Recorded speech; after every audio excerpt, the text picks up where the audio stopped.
Yeah, so welcome, Yoko and Malov to our spaces.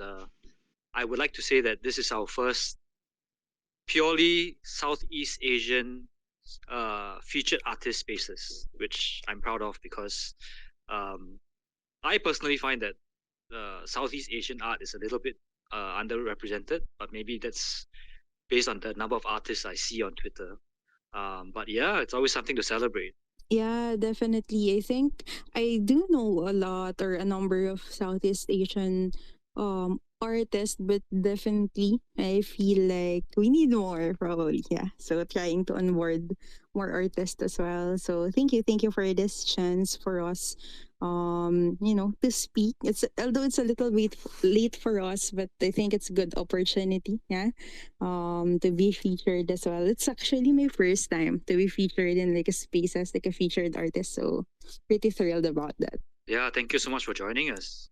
Yeah, so let's get started. So I'm Espresso, by the way, hiding behind this new fancy shiny Twitter account. Thanks, Johannes, for creating a dedicated Twitter account for us. That's so nice.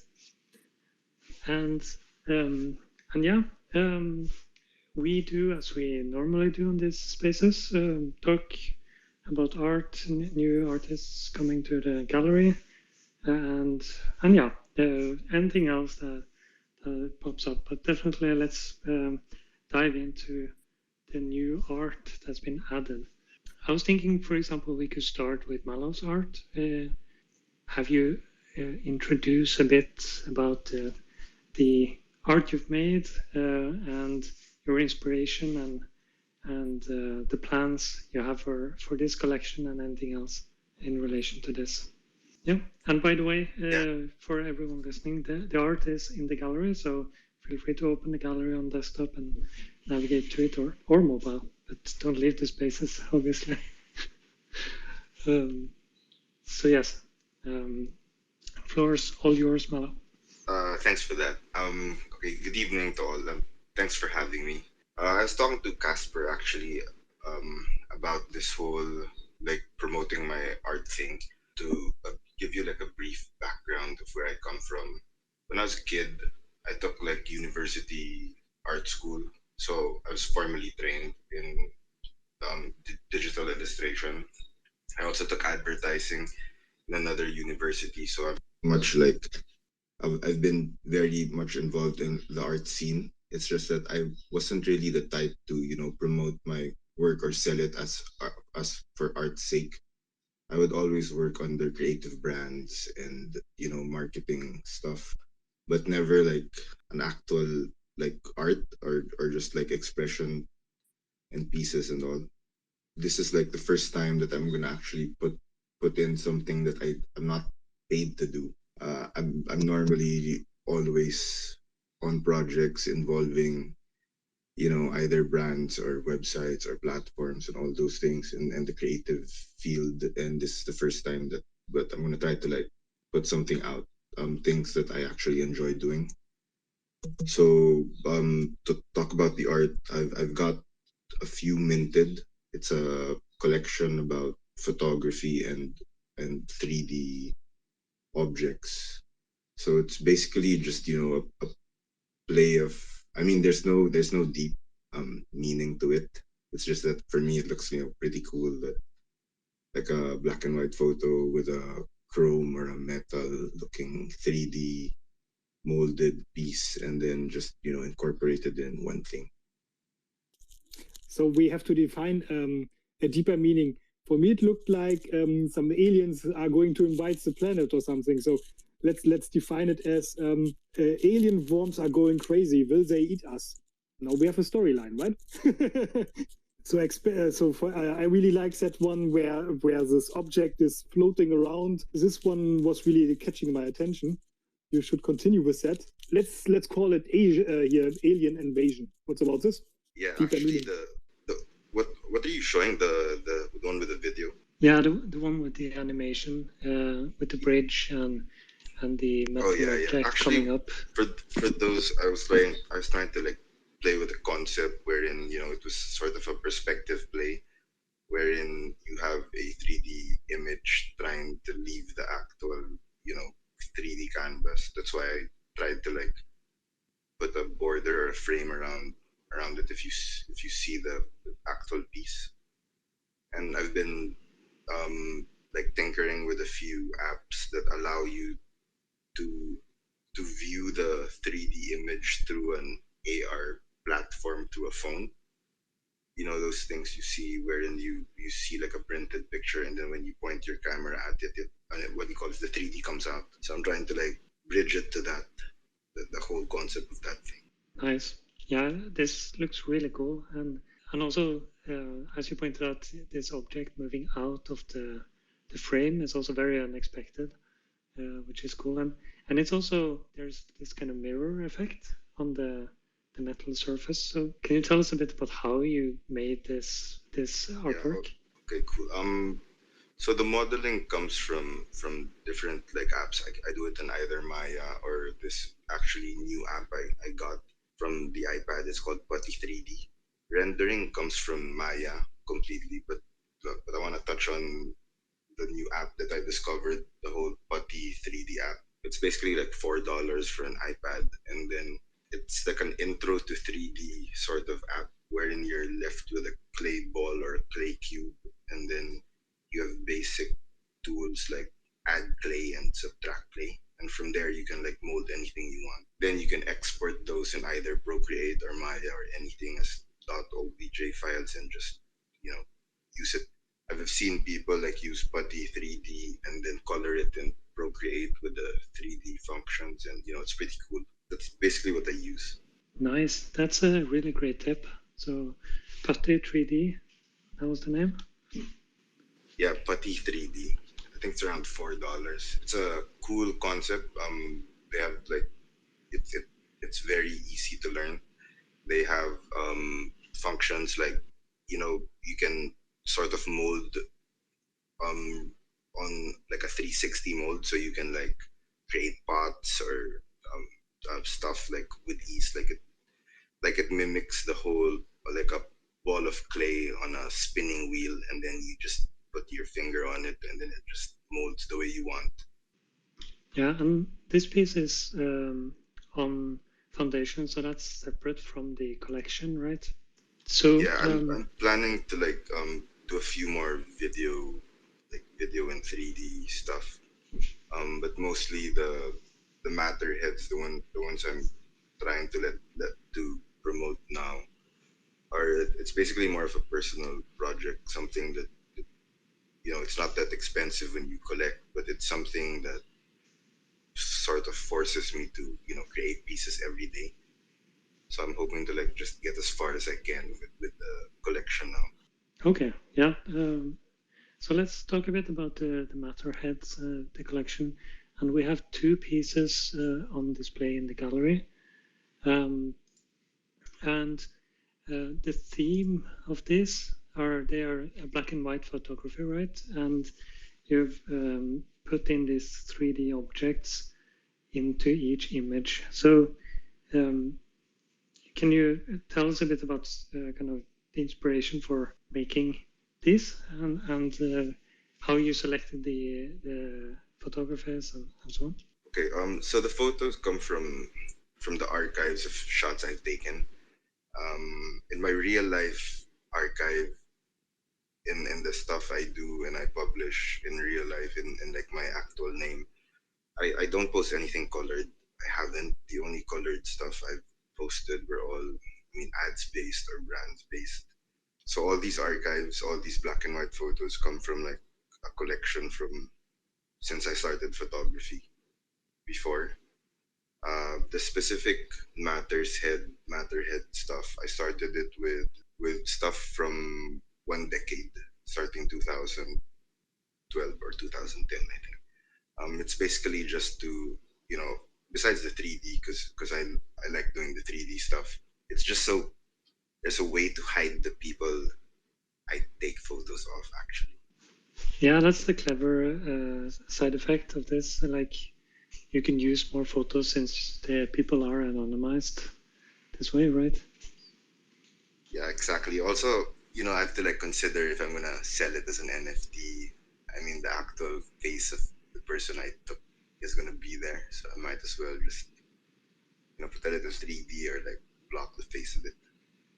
Yeah, and since we're talking about that, what were the circumstances where you took the picture originally? Like, was this for some other project or simply a personal collection of photos? Or But no, it's a personal collection actually. I make it a point that every time I go out or go on vacation or go with people who I know, I bring a camera and just document the trip. Just a roll of 36 shots, and then from there we see what I get. And then this is basically just my favorite photos from like a decade of all 36 shots of all the places I've been to. nice. I have to say, it's actually really clever that you replaced the heads with these objects, because as far as I know, normally you have to let the people sign a model release to be able to publish these photographies, and in this way you just don't need it anymore, which is really cool. Yeah, exactly. So at least I mean, maybe in the future, like we can see like better 3D from it, or like the actual. I'm thinking of making the actual faces look like 3D, but that's too difficult. So we veered towards like weird alien-looking objects. How did you to shape these forms? Did you also use this app that you mentioned before, or how did you created these different shapes? Yes, some are created with Maya, some are with the Putty 3D. Actually, I've been using the Putty 3D app more and more now because it's simpler and it's faster, and then you can export it straight to other apps on the iPad as well. It doesn't like take so much time compared to like the other ones. There are more 3D platforms that can give you like a more detailed way to shape things. Like there's this app in the iPad as well, Shaper 3D. But I think the subscription's gonna cost you like an arm and a leg. I feel like it's something more for people who earn from it rather than for like a hobby or someone to like learn 3D from.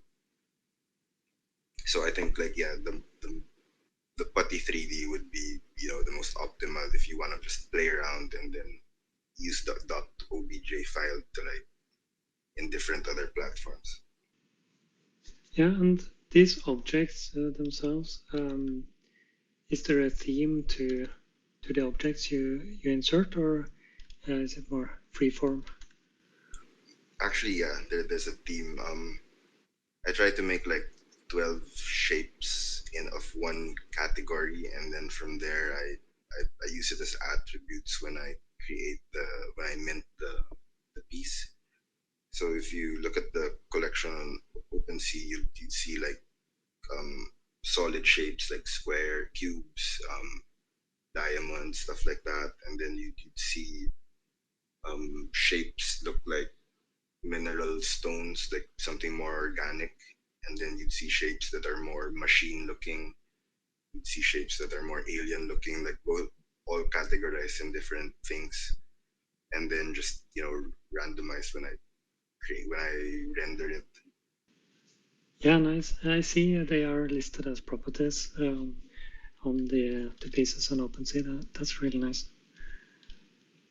So you're planning to add to the collection on a daily basis, if I understand you correctly?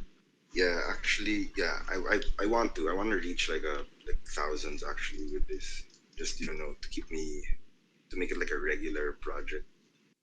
The actual pieces I really want to like I feel like have value are the video ones, the ones I want to mint on Foundation. But this might be like an interesting way to start the whole thing, because like I mentioned, I'm not really sure of how to market my pieces. I'm not the type to like go out there or shill or super promoted and all, because that's what I was telling Casper about it actually. That's what I do for a living, so I'm pretty not going that direction in terms of art. So I wanted something that I could just do every day, and then if someone buys it, then good. And then if no one buys it, then I'm forced to just work every day till I reach 1,000, I guess. Well, I guess my personal take is, unfortunately, in the NFT space, a lot of what sells is the ones that get chilled, because marketing, not just for NFTs actually, I mean even in the crypto space, which I'm quite into DeFi, if you don't bring the attention and visibility to your project, it's going to be a pity, because I think over here we all love how your art has panned out. I think it's very unique. It's black and white, and you have a very common, unique theme of a photo plus a 3D object. But how you differentiate it from an entry level, maybe OpenSea collection, is that it's not animated versus your foundation pieces that are animated. So I don't know. I mean, my personal take is, I know maybe you're a bit sick of what you I mean, you're already constantly doing your marketing work in real life, and maybe you don't want to translate that into your hobby project. But I don't know, I just feel it's pity that your pieces are so beautiful, and yeah, not enough people get to see it. I guess it's partly our role here as well, to help give visibility to your work. Exactly. That's our job, right? Yeah, but I think you shouldn't stop yourself from shilling it. And I actually think it's a really cool strategy that you have, having a very common theme, but yet differentiating the different tiers between OpenSea and Foundation. Could you maybe just speak a bit about that? Like, was it very intentional that you wanted to go on Foundation? Because we did have a couple of questions on our Discord actually about why you would choose Foundation, given that I believe there's a fixed cost, right, per piece when you mint. So you have to be very committed on the piece that you want to get listed on Foundation. Like, what was your thought process behind it? Yeah, exactly. For Foundation, it's sort of you have to really invest if you're gonna list something or mint something there.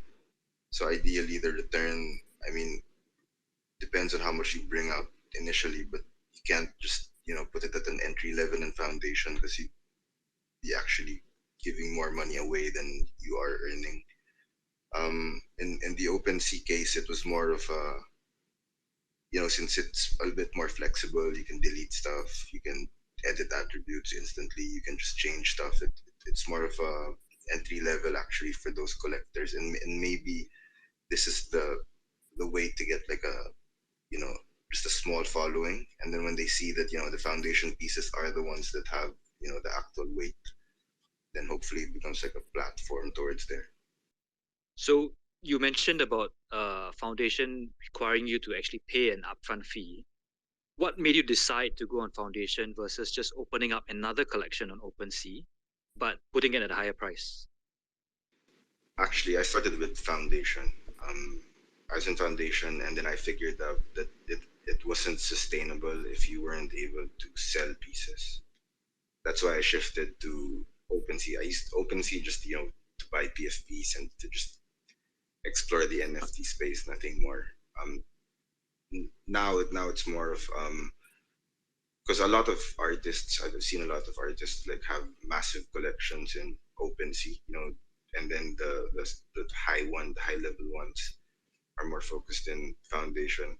Before Foundation also had the anytime someone would what do you call this, purchase your piece, it would go automatically on an auction, right? I mean, now I think they have a buy now function, but before people were banking on that, especially one artists, because the moment someone bids on your work, it automatically goes up, and then everyone can like see that it's up for auction.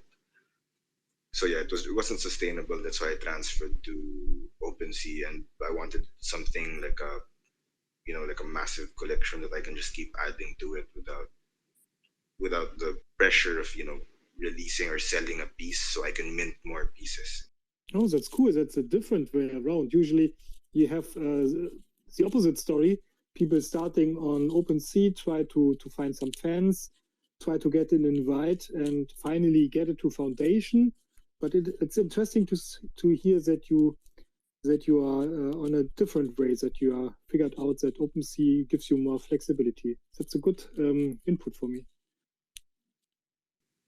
I got lucky with my foundation invite. Sarana invited me. That was my first wish in Meta Angels. And then I wasn't able to like sell pieces, so I had to like transfer to OpenSea and do another collection that required less time to make. So I guess the $1 million question is, if you had known about OpenSea before Foundation, would you still have gone about it the same way? Yeah, I probably would have. I'd always go. Before I created the open, like if I would go OpenSea, I'd want an established piece, like an expensive piece already up in Foundation. So if anyone discovered me in OS and check the Foundation part, it would see like a better version of the existing pieces I have in OpenSea. Okay, that's good. That's good, interesting advice. I think some of the newer artists would like to hear some of these views, because we do get quite a few questions about the different marketplaces and where do they start and launch strategies. So I think it's good that you're sharing all this. I was actually wondering, are there actually good NFT platforms specifically for photography? Does anyone know? I'm not sure actually whether Foundation is the best place for that. Just wondering. Yeah, I haven't seen a lot in Foundation. I was going Foundation because it looked more like a sci-fi sort of thing. Those cool 3D things that I felt like it might be okay for Foundation. I think, I mean, on Twitter there are lots of photography communities. So maybe you may consider to look into these also, where you can network with like more with photographers to market your work. I think this may help to just get some traction or visibility in the space. Yeah, I'll try to look for those. I find it hard though to get like a following or a community, because I'm sort of in the middle of two things: photography and 3D. So I don't really know where to place myself at the moment. So I don't really, Yeah, I think it just takes some time also to on Twitter to find people who do similar stuff like you, and and when did you start out in the NFT space? Like last year, or when I look at your Twitter profile, it says December 2021. Yeah, around December, like around late December last year. So yes, I also think it's a lot of artists have sometimes luck overnight. You are constantly pushing art, and then you hear about a big collector is investing in you, and then finally everybody knows about you. So just keep up the work. Maybe some well-known person is just one day buying your stuff, and then things can go crazy, right? That's usually the success story you have heard a lot of times. Just constantly pushing your art around, dance like nobody will look on you, is something we say in Germany. Just do your thing, and maybe one day a big collector is on you are on his radar. That's usually that would be my plan, right? Because sometimes in crypto space things go very fast, and then it's a great plan to have some stuff on Foundation too. That's good. Yeah, I agree. I guess the work every day and just bring out the work every day will eventually pay off, and then once it does, hopefully it just takes off. I mean, sometimes. What sometimes? Most of the time, actually, people who collect your work are actually your peers, like fellow artists, photographers. So I think it really makes sense for you to just connect with other photographers, because if they like your work, they may collect from you as well. And yeah, I mean, it takes time on Twitter to build these communities, but I think this is totally worth it. And you just take your time, and I mean, it doesn't need to be rushed or anything. It's just go according to your own pace. And if it's not working, you have still made a lot of friends. That's also great in the space.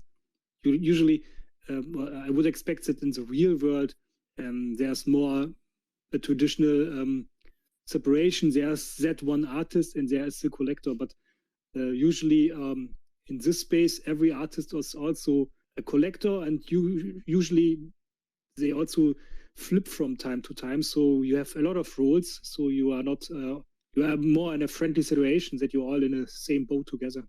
So I at least for me, I made so many friends. It was already a success. For example, Mallovv being in our Discord.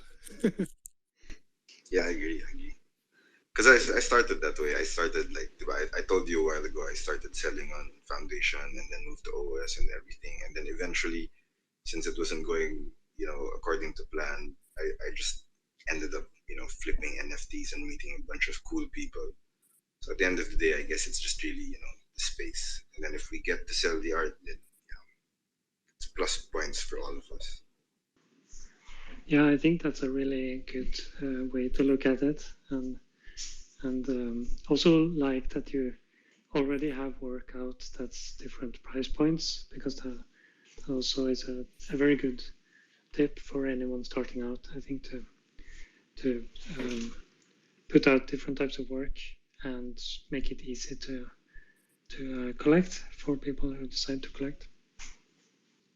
So yeah, any more questions to Mallovv? I saw one question in Discord.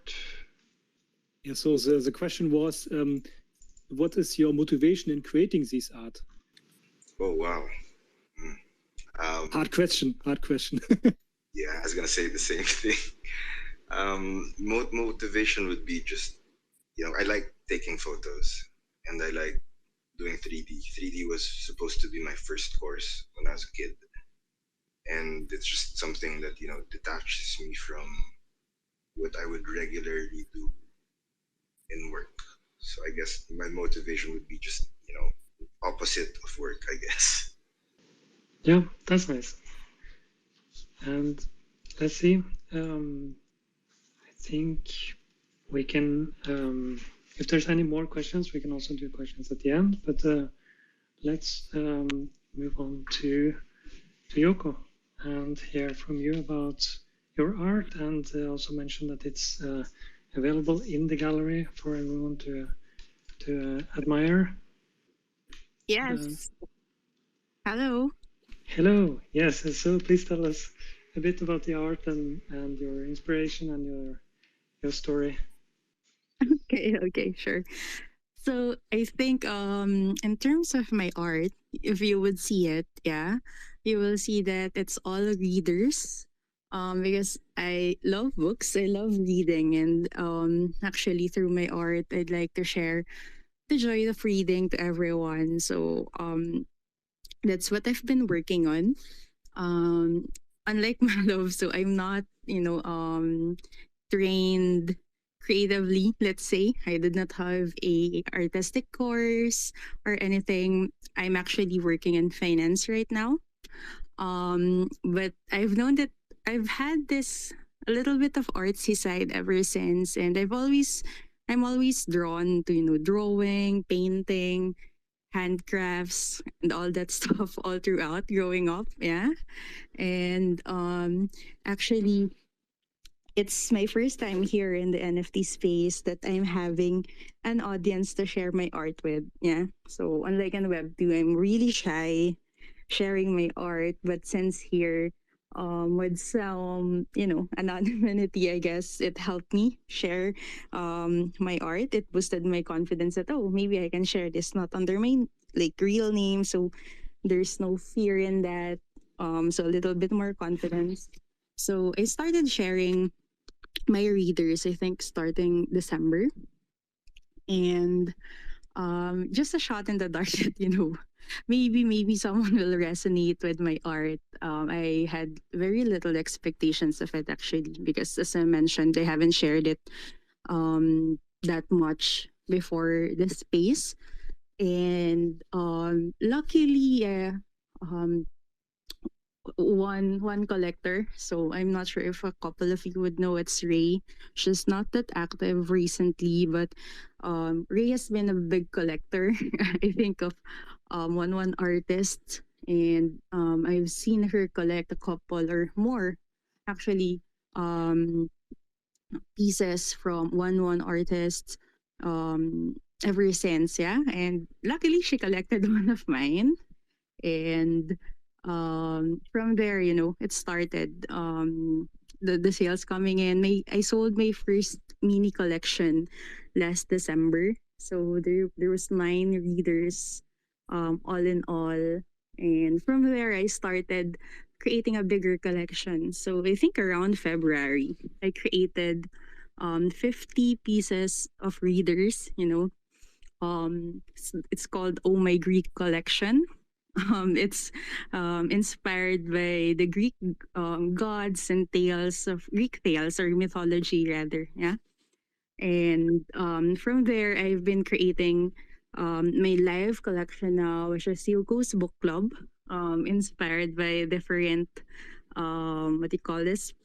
Literary characters, yeah. So as they come, so I do it on a rolling basis, releasing sub collections within it. Sometimes just one, sometimes just a whole sub collection. So I think my latest one right now is the Wizard of Oz sub collection, yeah, featuring my newest readers inspired by the Wizard of Oz story. Nice, thank you. Yeah, so these are super cute, and I see that you have followed the same style throughout these various collections. So is it correct to say that the main difference between the collections is the theme? So either the Greek theme or the literary characters and so on? Yes, yes. So it's the same, type of readers. So if you would see the template, kind of template of my readers, so they're all reading a book, and they're all wearing glasses. So that's like a fun little fact. All my readers are wearing glasses, and I actually put in some quotes in in that glasses, yeah, representing the book that they're reading. Just a little bit of Easter egg there, and actually I put it as an unlockable content. So when you collect one of my readers, you will have this little quote associated to them. So either a quote about them or book suggestions of some sorts. Yeah, so that's like my mini Easter eggs for my collectors. Nice, yeah, that's oh, that's cool. I wonder. I have looked through your collections. Are there also male characters in your collection, or do you plan it, or is it just about girls? Because also boys are reading books, right? Sorry, yeah. You mean I'm planned on? Well, there's Tin Man. I see Tin Man. He's a guy, right? there are male characters, Johannes. Yeah, really. There's Romeo, for instance. Yeah, there's Romeo, and you mean male characters? You mean? Yeah, then I have to look again. There's Romeo, I think, as a man. I think I also added like Frankie or Frankenstein. And recently, actually, I've kind of branched out. Usually, I make my readers, just like you are right. You are right. Last time I looked, the higher priced ones were the female ones. So I have to apologize. Now I see the male characters all over there. Oh no. No, yeah. So I try to branch out now. I initially started more of like female characters. But as I branched out, from my first collection, it was all like 9 female, 9 girls. In the Oh My Greek collection, I tried adding a couple of a little bit of ambiguity there, Zeus, but it's a little bit cuter than usual, Zeus. I added also like some Greek monsters, let's say. So I've added, Medusa, the Fates, and different characters. So same here now in the Wizard of Oz sub collection. So I added not only male characters, but there is the Cowardly Lion. I think from my Alice in Wonderland sub collection, there was Cheshire Cat, um and the bunny as well. Yeah, the White Rabbit. So I'm trying to branch it out now. Yeah, the animal characters, they are amazing. I'm looking them and they really make me smile. I have to say, like the Cheshire Cat, and it's real well made, and I really love how the creativity and the uniqueness behind them. They are so cute. Yeah, I just wanted to ask Yoko. I'm not sure whether I read this right, but you have like some sort of like a good cause behind your project regarding reading, and maybe you could speak a bit about that. Yeah, for sure. So starting with my Oh My Greek collection, yeah, I kind of included this mini course, just to add to that mission, or to my mission of spreading the joy of reading to everyone through my NFT. So I am allotting a portion of my sales or my proceeds to donate to so I donate my proceeds to some kids in need. Yeah. So basically, for every Yoko's reader, it's equivalent to one real life reader. That means that I donate, yeah, a portion of my sales to the Alpbasa reading program. So my collection, or my donation for one Yuko's reader is equivalent to 1 year of reading program for these kids in need, so that they can learn to read, so that they can read to learn. Yeah, so that was their little motto, and I really love that, actually, because here in the Philippines, I think there's really a literacy problem. So I'm trying to help as much as I can. And I really like, the idea of having one reader, one reader that I have as an I sell, is equivalent to one child learning to read as well in the future. That's a very generous gift that you're giving to the child. I think everybody would definitely agree with that. That's wonderful. Thank you, because I really like, the idea that I love reading so much. So I like the idea that these kids will also, learn to read. And I know that, reading is like one of the basic things that someone needs, right, to be able to survive and to succeed actually in life. So I think that very basic need on top of everything else, yeah. So I'm really happy that I get to share that with them. Yeah, it's truly meaningful. I think especially since you yourself are successful, and you mentioned you're in the financial or accounting space. So I'm quite interested, because I used to kind of be in the financial space as well, and I'm here.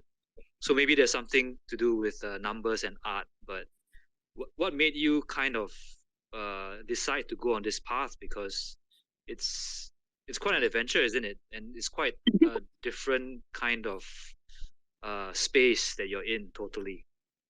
Yeah, so definitely different. As I mentioned earlier, right? Growing up, I've had this a little bit of artistic side of me, yeah. Wherein I try to do a lot of stuff like painting, and like recently in the pandemic, I was able to do more stuff like um in handicrafts, like what do you call this, creating clay creations using air drying clay. Okay, I think we lost her again. Yeah, I think we lost her again.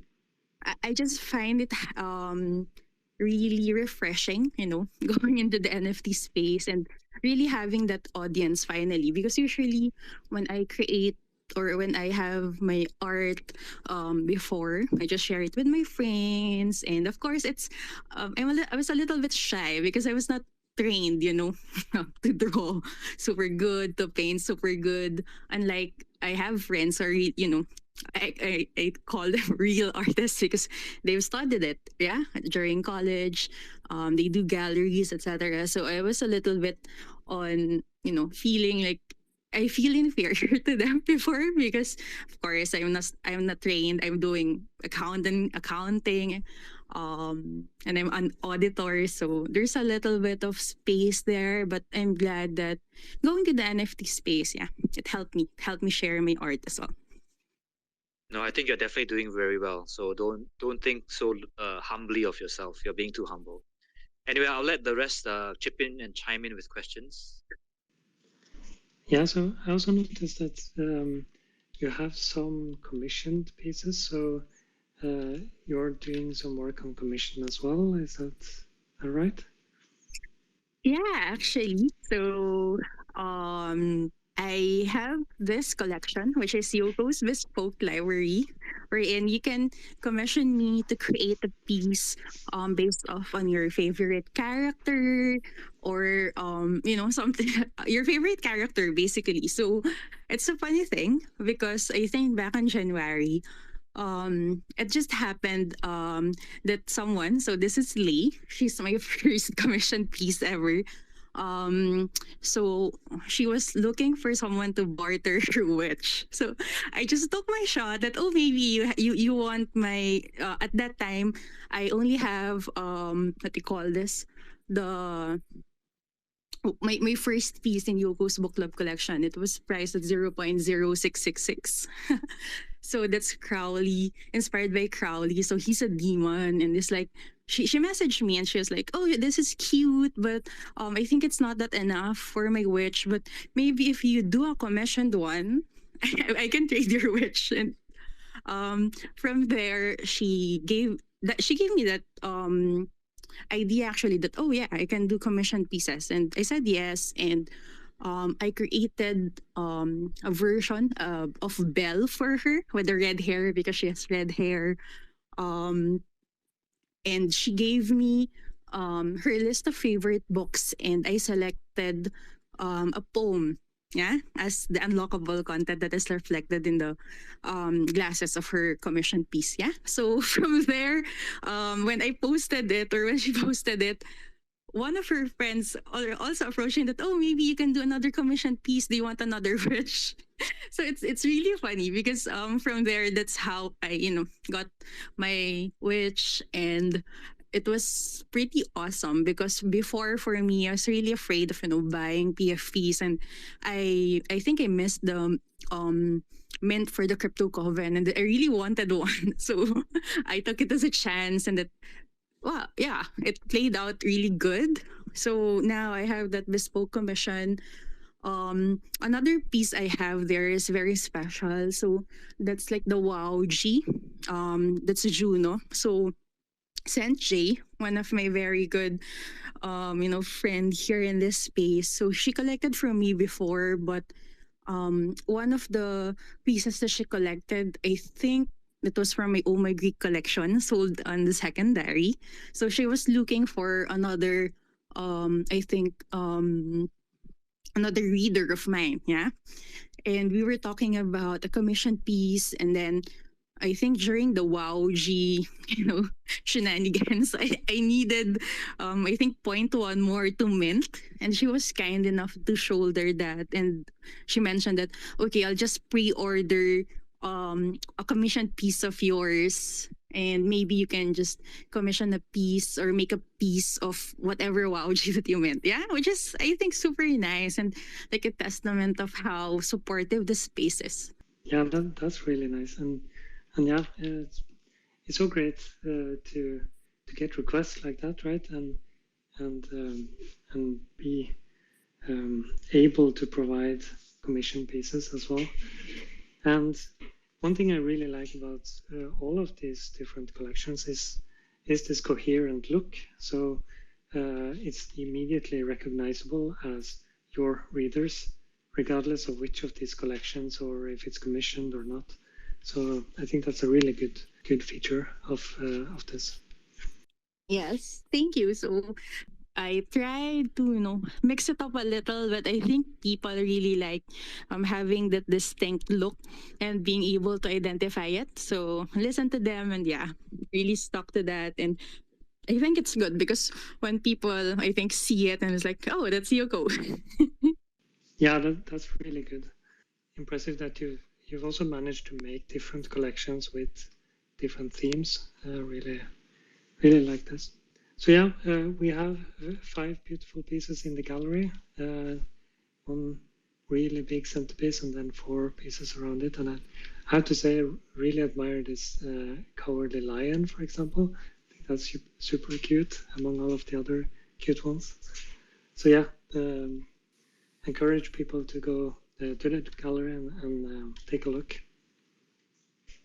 My favorite is Dorothy, also because I just love Judy Garland, who played the role of Dorothy. How long did it take for you to come up with this coherent style of character? Was this something that you have had in mind since years? Because you said that you love to draw since very early on, or was this something that you came up with last year when you went into the NFT space?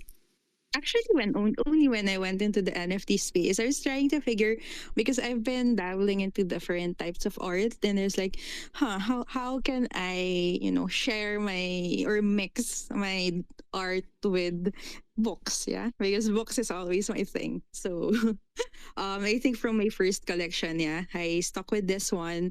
In my first collection, it's an animated one. The hair on are animated. So for those 9 girls, that was my first one, and all throughout the collection, yeah, I tried to stick with it, to have that consistency, and I think it's a really great way, a fun way of sharing that one to everyone, and it's actually super fun because I get to reread, stories again, my favorite stories as inspiration and as my research for this. So it's like a win-win for me.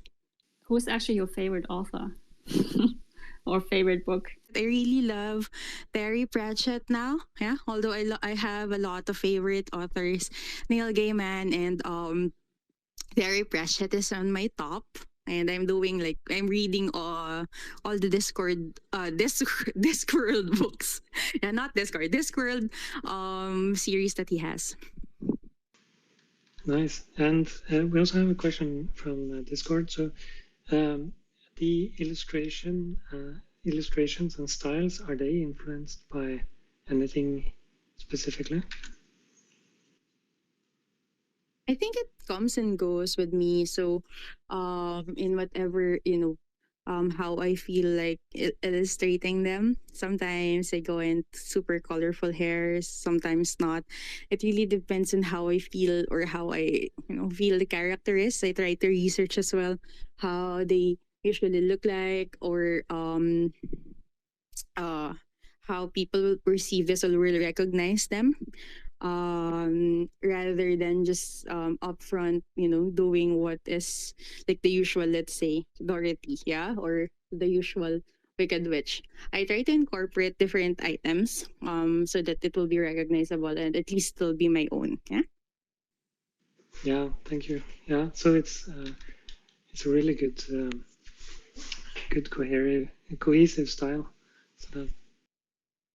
Do you prefer real books, or are you also reading ebooks? So that's something as a book author. I'm really curious about this. Printed or not printed? Yeah, I love my Kindle. Yeah, I don't discriminate. So I do love my real books. I do love the convenience of a Kindle. It's like a mini library in my hand. So I really love that. I usually read before bedtime. And although I have a couple of books by my bedside table as well, so I tend to read different books like at the same time. So I don't I read one chapter of this and then this, depending on what I'm feeling. I definitely have like a mini library of all my favorite books, but yeah, I don't discriminate. I love ebooks as well. no, as a book author, I can tell you, we love to hear that you prefer paper, because it's so much work to make it nicely looking, and then the people are just wanting to read it on an e-book reader, and the layout is destroyed. So it's great to hear that you prefer paper. That's awesome. Yes, definitely. There's a different magic, I think, in terms of a great paperback or like a hardbound book. It just feels different as well. Yeah, real book versus ebook as well. So yeah, definitely magic in there. Now I have another question. What do you think about not only letting your characters reading stories?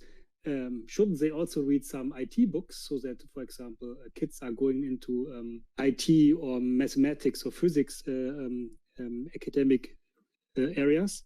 You know, they should also read academic stuff or IT books, especially. What do you think? Yeah, I think definitely. Maybe I can have like a separate mini collection for that, or like sub collection for that. Like a mini, what are the academic books that they can read probably. I definitely have to research about that. I think it's been a while since I read an academic book, but maybe that's an idea. Good idea, good idea. I think it's a great idea, actually. Yeah, we need more women in tech, right? So you have to read books for that. Yeah, definitely. If not outright academic books, but maybe something that will help them point them through that, like probably a novel or something that highlights women in tech, etc. But yeah, definitely, I think that's a good idea. Yoo-hoo. And I think you got a bit of a hint for a new sub collection of ebooks as well, right? Lots of alpha on this channel. You know it. we need to define some books that the young people have to read to get into tech later on. Yeah, so one question for me is also, what kind of tools are you mainly using to create this? I'm a Procreate native, so I do everything in Procreate for all my readers. Nice. Yeah, it's a very common theme to use Procreate. So good. Many people do that. Yeah, I'm really need an iPad Pro now. Every artist is recommending this. It's a really good tool. So whenever like ask is Procreate good, and there's like, oh, it's like the most perfect for me. Yeah, I think it's super easy to use and pretty intuitive. Yeah. So for those, although I think that if you've been using Photoshop or like Illustrator for a while, it takes a little bit to get used to it, especially from Illustrator to Procreate, because you have to get used to it being rasterized and not like those points that you use for illustrators, but Illustrator. But I think it's a really great tool. I mean, the things that you can do in Procreate, it's wild. Yeah, that's so true. And also, it works well with any iPad, by the way. No need for the Pro, Johannes, even though, of course, the Pro is nice. Yeah, I actually have an Air, and it works pretty well. Yeah, yeah. So probably will take a while before I will need a Pro. So any iPad, I think, will do. But if you see the artists flexing their iPad, if they finally made it with NFTs, they usually show a selfie with their iPad Pro. It's always the big one. Yeah, the big one. I'm not a fan of like super big iPads. I tend to be super clumsy with them. So I really like as small as it can get without getting the mini, I think. So but yeah, it's actually good seeing artists get their own iPad after earning. I actually try to think of it that way because I bought my iPad before NFTs, and they said that okay, if I sell this first collection, that already covers my iPad, and I'd just be happy with that. So actually, it's really good. It's a good space and gives back to the creators. Yeah. Yeah, that's a good point. So yeah, we are about the time in terms of what we planned. So I wanted to hear if there's any other final questions for any of our two great artists. No questions from me, but I just really want to say thank you to all of you for giving me this space. As I mentioned, this is my first time getting featured, as the featured artist, getting to talk about my project. And thank you, thank you. It's just really fun talking about my project and what it means to me and what I'm doing or why I'm doing it. So thank you for this space. Yeah, thank you for coming and talking about it. It's so great for us to learn more about the art and the artist behind it. It makes the art so much more meaningful, I feel. So yeah, really love these spaces and the opportunity to talk with artists. Yeah, thank you so much, Yoko and Mallovv, for your time. I know it's already Monday and it's late. I really appreciate you coming on this spaces. And Yoko, don't worry. I mean, you have done so well. You said this is your first spaces. You have done amazing. So don't have to be too humble. Thank you very much, Nasser. Okay, but we still have some open chat, right? I think we'll end it at this point. I feel that's appropriate given the time we were thinking to spend of People's Sunday or Mondays. So yeah, let's do that, and then we have more topics that we can talk about next time. There's a backlog of great topics, so that's also good. Okay. So no open space this time. Yeah, I think we're trying to keep it to a 1 hour slot because it's a Sunday. We just want to respect everyone's time on a Sunday, and we can expand on the open topics the next round. Okay, next time we talk about moonbirds, right? Sponsored by you know who. Okay. Thank you everyone for your time. Really appreciate it. Have a great Easter Sunday and a Monday depending on where you are. Stay safe and take care. Thank you. Bye-bye. Bye-bye. Bye.